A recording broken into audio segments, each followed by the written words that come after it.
जंगल में झील के किनारे जामुन का एक पेड़ था। ऋतु आने पर उसमें बड़े ही मीठे और रसीले जामुन लगा करते थे। जामुन का वह पेड़ रक्तमुख नामक बंदर का घर था। जब भी पेड़ पर जामुन लगते तो वह खूब मजे लेकर उन्हें खाया करता था। उसका जीवन सुखमय था। एक दिन एक मगरमच्छ झील में तैरता तैरता जामुन के उसी पेड़ के नीचे आ गया जिस पर बंदर रहा करता था। बंदर ने उसे देखा तो उसके लिए कुछ जामुन तोड़कर नीचे गिरा दिए। मगरमच्छ भूखा था, जामुन खाकर उसकी भूख मिट गई। वह बंदर से बोला, मैं बहुत भूखा था मित्र, तुम्हारे दिए जामुन ने मेरी भूख शांत कर दी। तुम्हारा बहुत बहुत धन्यवाद। जब मित्र कहा है तो फिर धन्यवाद की क्या बात है।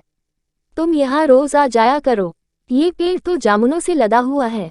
हम दोनों साथ में जामुनों का स्वाद लिया करेंगे। बंदर ने मैत्री भाव से मगरमच्छ से कहा। उस दिन से बंदर और मगरमच्छ में अच्छी मित्रता हो गई। मगरमच्छ रोज झील किनारे आता और बंदर के दिए जामुन खाते हुए उससे ढेर सारी बातें किया करता। बंदर मित्र के रूप में मगरमच्छ को पाकर बहुत खुश था। एक दिन दोनों में अपने अपने परिवार के बारे में बातें चली तो बंदर बोला, मित्र, परिवार के नाम पर मेरा कोई नहीं है। मैं इस दुनिया में अकेला हूँ, किंतु तुमसे मित्रता के बाद से मेरे जीवन का अकेलापन चला गया। मैं भगवान का बहुत आभारी हूँ कि उसने मित्र के रूप में तुम्हें मेरे जीवन में भेजा। मगरमच्छ बोला, मैं भी तुम्हें मित्र के रूप में पाकर बहुत खुश हूँ, लेकिन मैं अकेला नहीं हूँ, मेरी पत्नी है। झील के पार हम दोनों साथ रहते हैं। अरे ऐसी बात थी तो पहले क्यों नहीं बताया, मैं उनके लिए भी जामुन भेजता।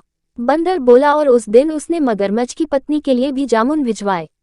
घर पहुंचकर जब मगरमच्छ ने अपनी पत्नी को बंदर के भेजे जामुन दिए तो उसने पूछा, नाथ, तुम इतने मीठे जामुन कहाँ से लेकर आए हो। ये जामुन मुझे मेरे मित्र बंदर ने दिए हैं जो झील के पार जामुन के पेड़ पर रहता है।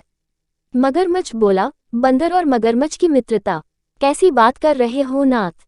बंदर और मगरमच्छ भी भला कभी मित्र होते हैं, वो तो हमारा आहार है। जामुन के स्थान पर तुम उस बंदर को मारकर ले आते तो हम मिलकर उसके मांस का स्वाद लेते। मगरमच्छ की पत्नी बोली, खबरदार, जो आइंदा कभी ऐसी बात की। बंदर मेरा मित्र है, वह मुझे रोज मीठे जामुन खिलाता है, मैं कभी उसका अहित नहीं कर सकता। मगरमच्छ ने अपनी पत्नी को झिड़क दिया और वह मन महसूस कर रह गई। इधर बंदर और मगरमच्छ की मित्रता पूर्ववत रही। दोनों रोज मिलते रहे और बातें करते हुए जामुन खाते रहे। बंदर अब मगरमच्छ की पत्नी के लिए भी जामुन भेजने लगा।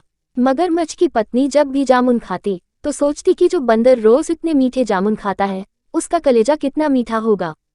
काश मुझे उसका कलेजा खाने को मिल जाए। लेकिन डर के मारे वह अपने पति से कुछ न कहती। लेकिन जैसे जैसे दिन गुजरते गए वैसे वैसे उसके मन में बंदर का कलेजा खाने की लालसा बढ़ती गई। वह अपने पति से सीधे सीधे बंदर के कलेजे की मांग नहीं कर सकती थी, इसलिए उसने एक तरकीब निकाली। एक शाम जब मगरमच्छ बंदर से मिलकर वापस आया तो देखा कि उसकी पत्नी निढाल होकर पड़ी है। पूछने पर वह आंसू बहाते हुए बोली, मेरी तबीयत बहुत खराब है, लगता है अब मैं नहीं बचूंगी। नाथ, मेरे बाद तुम अपना ख्याल रखना। मगरमच्छ अपनी पत्नी से बहुत प्रेम करता था, उससे उसकी वह हालत देखी नहीं जा रही थी।